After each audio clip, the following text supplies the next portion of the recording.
오늘도 이곳에 함께 모여 하나님께 예배드리고 계신 여러분 모두에게 우리 주님의 은혜와 평화가 넘치시기를 바랍니다. 우리는 지난주부터 요셉의 형들이 요셉에게 절하는 꿈이 성취되는 과정을 살펴보고 있습니다. 그 이야기는 지난 42장부터 뒤에 44장까지 이어진다고 했었습니다. 그 중에서 지난주에는 42장의 내용과 함께 이 이야기에서 요셉의 형들이 어떤 특징적인 모습들을 보여주는지에 대해서 살펴보았습니다. 형들은 이 이야기에서 과거에 집착하는 모습을 보여주었죠. 그래서 그들은 미래를 바라보지 못했습니다. 그런데 그들이 그렇게 과거에 집착하며 미래를 바라보지 못하는 것은 그들이 하나님에 대한 잘못된 이해를 가지고 있었기 때문이라고 했습니다. 그럼 여러분, 그들은 하나님에 대한 어떠한 잘못된 이해를 가지고 있었습니까? 그들은 하나님께서 인과 응보의 방식으로만 세상을 운행하신다는 잘못된 생각을 가지고 있었습니다. 그들은 인간의 죄악과 절망적인 현실, 그리고 세상의 힘을 뛰어넘으시는 하나님을 알지 못했었죠. 그래서 그들은 과거에 얽매여 미래를 바라보지 못했다고 했습니다. 우리는 지난주에 그것을 살펴보았습니다. 그리고 이제 43장으로 넘어가 볼 텐데요. 여러분, 오늘은 43장의 내용과 함께 이 이야기 속에 야곱과 요셉의 특징들을 살펴보려고 합니다. 먼저 43장의 내용은 이렇습니다. 지난 42장의 말미에서 요셉은 자신들의 형들에게 베냐민을 데려오라고 하며 그들에게 조금의 곡물을 주어서 가나안으로 돌려보냈었죠. 그런데 요셉은 그들의 곡물 자루에 돈다발을 숨겨서 돌려보냈었습니다. 그래서 형들과 그들의 아버지 야곱은 그 사실을 알게 된 후에 큰 혼란에 빠지게 되었었죠. 그런 상황에서 이제 애굽에서 받아온 곡물이 다 떨어질 정도의 시간이 지났습니다. 그래서 이 43장에서 야곱은 그의 아들들에게 다시 애굽에 가서 곡물을 구해오라고 명령을 하죠. 그런데 그의 아들 유다가 우리가 베냐민과 함께 가지 않으면 애굽 총리가 자신들을 만나주지 않을 것이라고 하며 아버지 야곱에게 베냐민과 함께 가게 해달라고 요구합니다. 그러니 야곱은 마지못해 베냐민을 함께 그들과 보냅니다. 그리고 이제 형들과 베냐민이 애굽에 도착한 것을 본 요셉은 그의 청지기를 통하여 형들과 베냐민을 자신의 집으로 불러들이죠. 그런데 형들은 지난번에 자신들의 자루에 든 돈다발 사건 때문에 요셉이 자신들을 벌하려 한다고 생각을 해서 두려움에 떱니다. 그래서 그들은 요셉을 다시 만나자마자 그 사건에 대한 전말을 세세히 밝히고 자신들은 그 사건의 무고함을 호소합니다. 그런데 잠시 후 그들의 예상과는 다른 상황이 벌어지죠. 요셉은 그들의 말을 듣고 나서 그들에게 그 돈은 너희 하나님께서 너희에게 주신 것이라고 대답을 합니다. 그리고 요셉은 그들을 식계하고 그들을 점심 식사에 초대해 그들에게 후한 식사를 대접해 주죠. 그때 요셉은 동생 베냐민을 만나게 되는데 베냐민을 만나게 된 요셉은 동생을 사랑하는 마음이 복받쳐서 큰 눈물을 흘립니다. 그리고 요셉은 베냐민에게 다른 형들보다 5배나 되는 음식을 차려주죠. 그래서 형들과 요셉이 함께 식사를 나눴다는 내용이 이 43장의 내용입니다.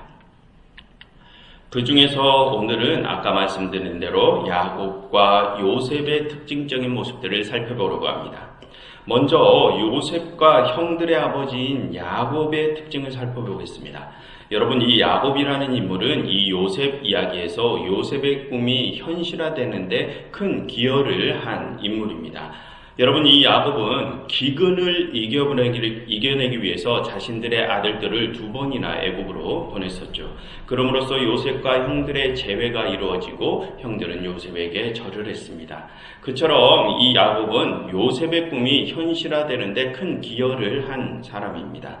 그런데 여러분, 이 요셉의 꿈 이야기에서 꿈은 미래를 상징한다고 했었죠. 그래서 이 야곱은 꿈속에 숨겨져 있던 그 미래를 현실화시킨 데 큰 기여를 한 인물인 것입니다.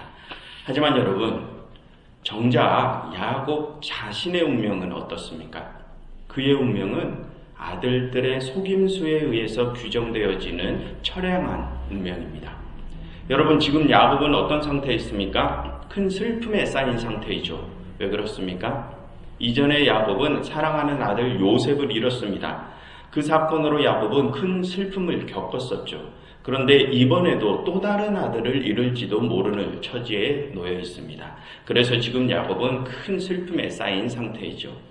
그럼 지금 야곱이 큰 슬픔에 쌓이게 된 상황은 누구에 의해서 그렇게 된 것입니까? 이전에 야곱이 요셉을 잃은 사건은 다른 아들들에 의해서 그렇게 된 사건입니다. 이번에 베냐민을 잃을 수도 있는 사건은 요셉에 의해서 이루어진 것이고요. 그리고 이전에 요셉을 잃게 만든 다른 아들들은 아버지에게 동생이 짐승에게 물려 죽었다고 속였었죠. 그리고 이번에는 요셉이 형들을 속여서 베냐민을 데려오게 해서 베냐민을 위험에 처하게 합니다. 그처럼 지금 야곱이 슬픈 운명을 사는 것은 그의 아들들의 속임수들 때문입니다. 그래서 여러분, 제3자의 입장에서 그의 슬픈 운명을 보고 있으면 참 역설적이라는 생각이 듭니다. 미래를 현실화시켜준 장본인인 야곱이 정작 자신의 운명은 속임수와 슬픔에 둘러싸인 운명이라는 것이 참 역설적이죠. 아무튼 이 요셉 이야기에서 야곱이라는 인물은 큰 상실감과 슬픔을 안고 사는 자로 소개됩니다. 그런데 그의 슬픔이 얼마나 크냐면 지난주에 살펴보신 것처럼 그는 이번에 베냐민까지 잃으면 스스로 목숨을 포기할 마음까지 가지고 있습니다. 그는 그처럼 이 요셉 이야기에서 인간이 느끼는 가장 큰 슬픔을 안고 사는 자로 소개되고 있습니다. 그래서 여러분, 이 야곱은 그 슬픔 때문에 복잡하고 혼란한 신앙을 가지게 되었습니다. 여러분, 지금 야곱은 인간이 느낄 수 있는 가장 큰 슬픔을 안고 사는 자라고 했습니다. 그런데 야곱의 그 슬픔이 야곱으로 하여금 새로운 가능성을 바라보게 합니다. 여러분 11절부터 14절을 보시면 여기서 야곱은 어쩔 수 없는 상황 때문에 베냐민과 함께 아들들을 다시 애굽으로 보내죠. 만약 베냐민을 보내지 않으면 모두가 다 죽을 수 있는 기근의 상황이기 때문입니다. 그래서 야곱은 드디어 베냐민을 보내기로 하는데 거기서 14절을 한번 보시겠습니까? 야곱은 다른 아들들에게 이렇게 말합니다. 전능하신 하나님께서 그 사람 앞에서 너희에게 은혜를 베푸사 그 사람으로 너희 다른 형제와 베냐민을 돌려보내시게 하시기를 원하노라 라고 합니다. 여러분 지금 이 장면은 야곱이 베냐민을 애굽으로 보내면서 하나님께 도움을 구하는 장면입니다. 그럼 여러분 지금 야곱이 하나님께 도움을 구한다는 것이 어떤 뜻입니까? 하나님께 미래를 의탁한다는 뜻입니다. 야곱은 베냐민을 애굽으로 보내면서 그를 잃을 수도 있는 상황이지만 하나님께 그 모든 것을 의탁하고 그를 보내는 것입니다. 그럼으로써 새로운 돌파구를 찾으려는 것이죠. 그처럼 이 장면은 지독한 슬픔 속에서 하나님을 통하여 새로운 가능성을 찾으려 하는 야곱의 모범적인 신앙의 모습을 보여주고 있습니다. 그런데 여러분, 바로 뒤에서 그는 그런 모범적인 신앙의 모습과 함께 자신의 현실을 포기해버리는 모습도 보여줍니다. 여러분 다시 한번 14절을 보시면 야곱은 하나님께서 다른 형제와 베냐민을 돌려보내시기를 원하노라 라고 해놓고서는 그 바로 뒤에서 내가 자식을 잃게 되면 이르리로다 라는 말을 합니다. 야곱은 베냐민을 포기하기로 마음먹은 것이죠. 여러분 방금 전까지 우리는 이 야곱을 슬픔 속에서도 하나님을 통하여 새로운 가능성을 찾아보려는 모범적인 신앙인으로 생각을 했었습니다. 그런데 그는 그 바로 다음에서 앞의 내용을 무너뜨리는 모습을 보여주죠. 바로 앞에서는 하나님께서 베냐민을 돌려보내줄 것이라는 확신에 찬 신앙의 모습을 보였으면서 바로 뒤에서는 베냐민을 포기해버립니다. 그래서 우리는 이 장면을 어떻게 받아들여야 할지 혼란스럽습니다. 그럼 여러분, 이 장면에서 야곱의 모습을 통하여 보여주고자 하는 것이 무엇일까요?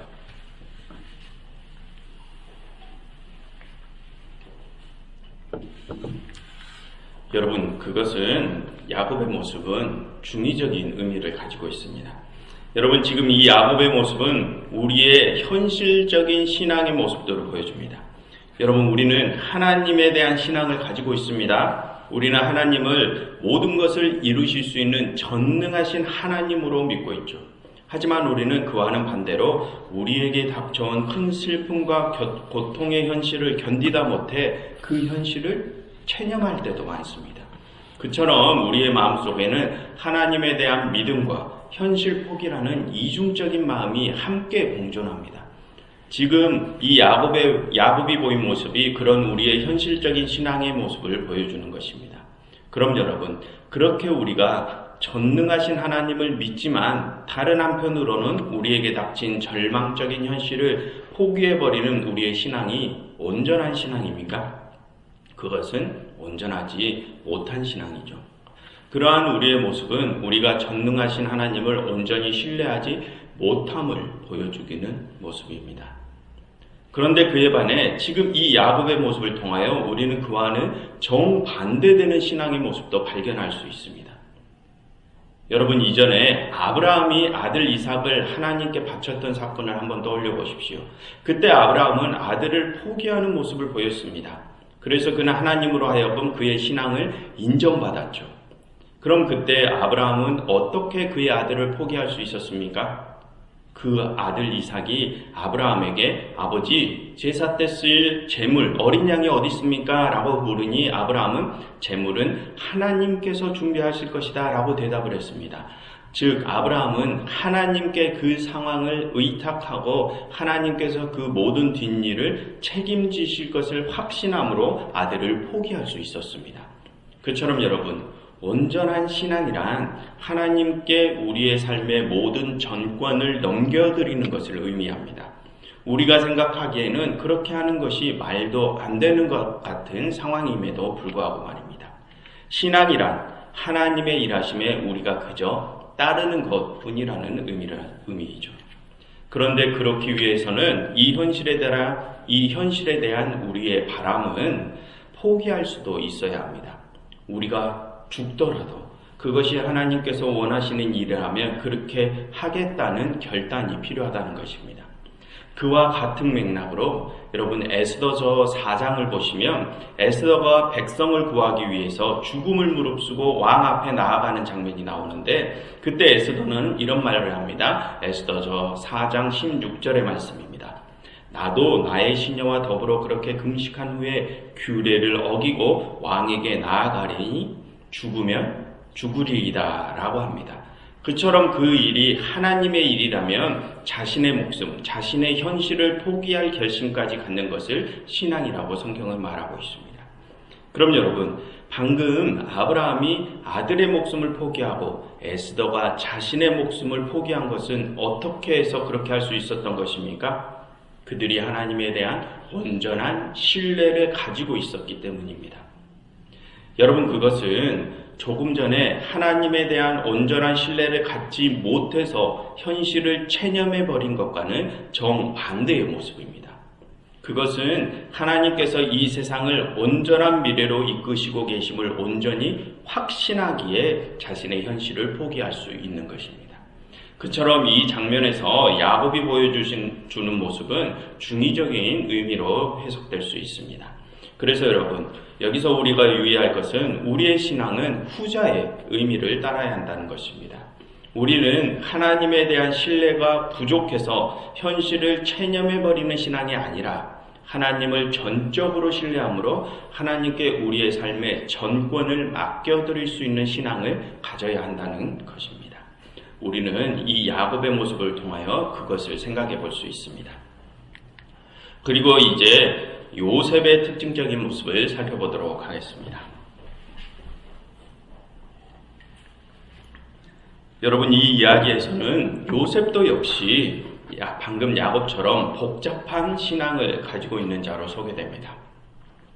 여러분, 이전에 첫 번째 꿈 이야기에서는 요셉이 모범적인 신앙인의 모습으로 소개되었었죠. 그러나 이번 두 번째 꿈 이야기에서는 이 요셉의 모습이 냉정하고 교활한 모습으로 그려집니다.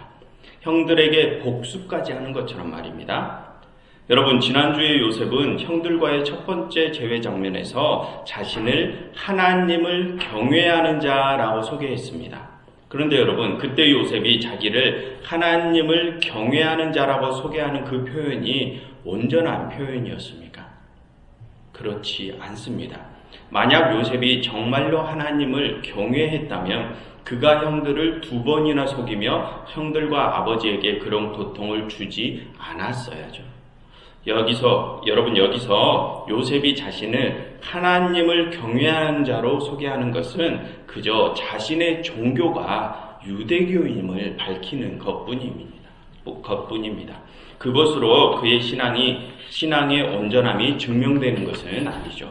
그처럼 이 이야기에서 요셉은 별로 그렇게 경건치는 못한 자로 소개됩니다. 그리고 그는 하나님께서 지금 어떤 일을 하고 계시는지에 대해서도 알지 못합니다. 여러분, 지금 이 요셉 이야기는 꿈에 대한 이야기라고 했습니다. 그런데 그 꿈은 하나님께서 주신 꿈이라고 했었죠.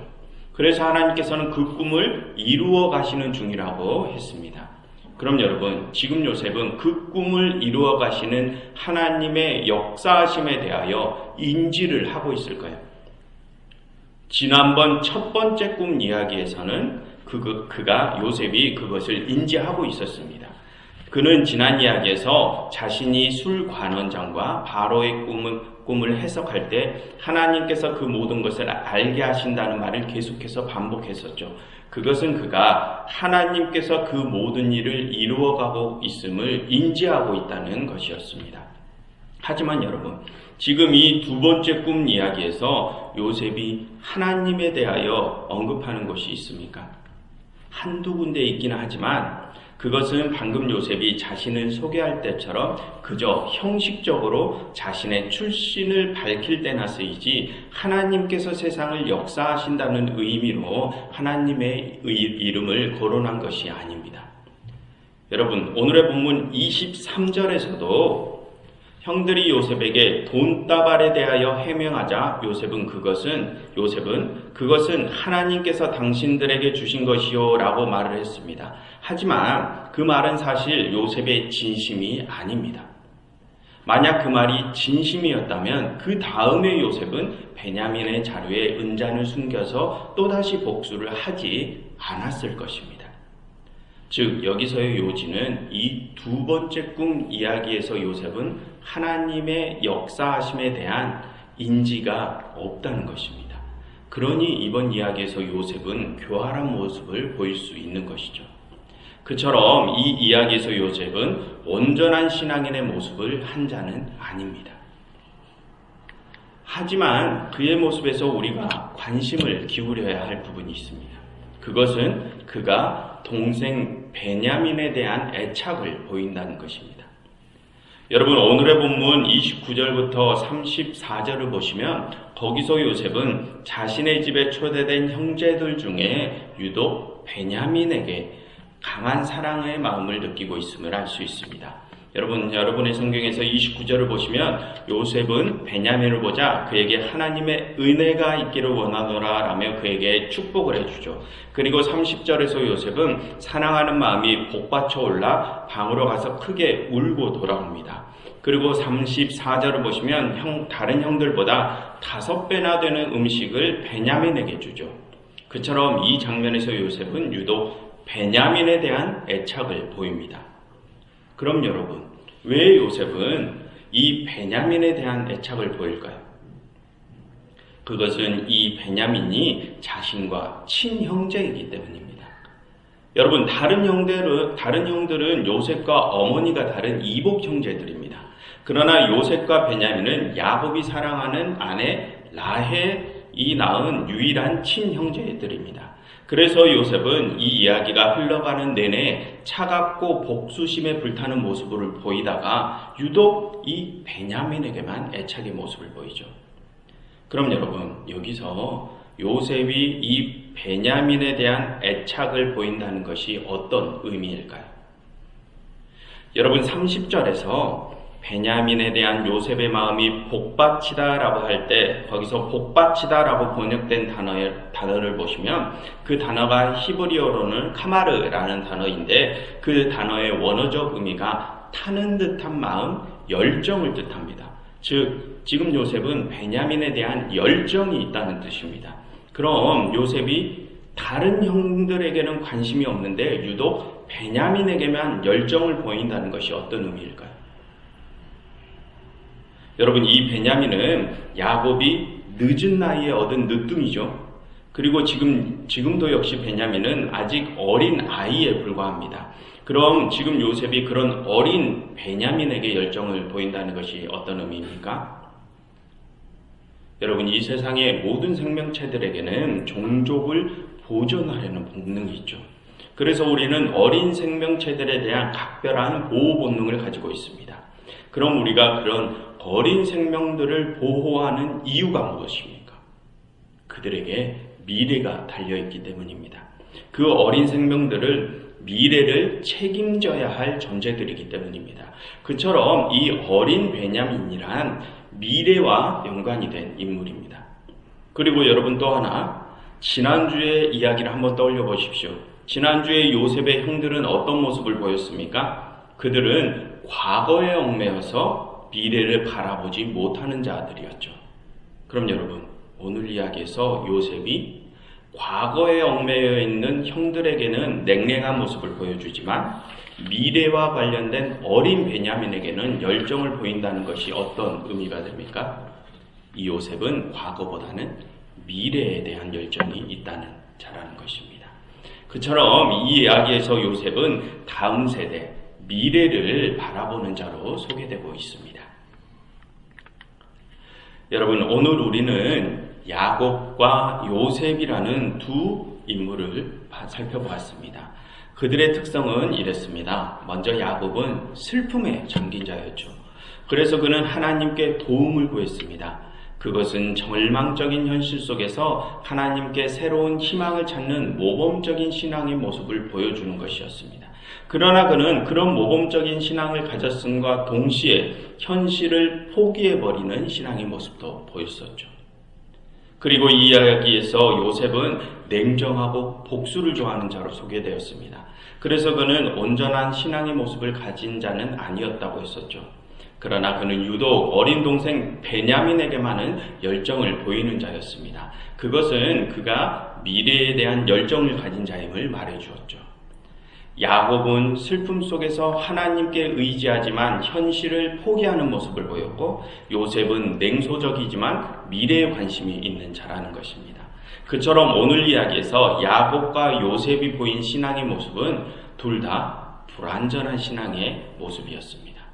그럼 여러분, 그러한 야곱과 요셉이 보인 불완전한 신앙의 모습을 통해서 오늘의 본문이 우리에게 말하고자 하는 것이 무엇일까요? 그것은 그들이 보이는 모습이 바로 우리의 모습임을 생각하라는 것입니다. 냉소적이면서 온전치 못한 신앙의 모습을 보인 요셉, 그리고 하나님을 믿는다고는 하지만 현실을 포기해버리는 야곱, 그들이 보이는 모습이 바로 우리의 모습이라는 것입니다.